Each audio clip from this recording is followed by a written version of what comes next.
Hi guys, so as you can tell by the title, I'm going to be decorating for the month of August in my Happy Planner.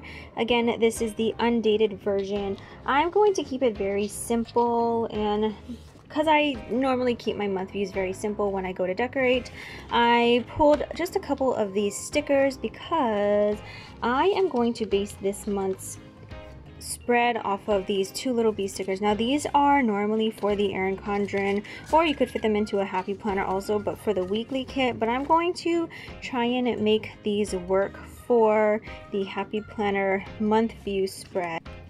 And then I've also just pulled a few washi tapes that I think would match. So I just have this bright yellow one, some pink chevrons, or in this case arrows because there's not the other pattern of the chevron, some navy blue skinny washi tape, and then some teal large polka dots.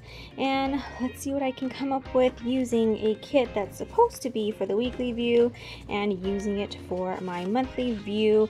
I only have letters here to spell out August. I am just going to handwrite in the dates just because I do have date dots over there, but I think I'm going to just write them in for this month.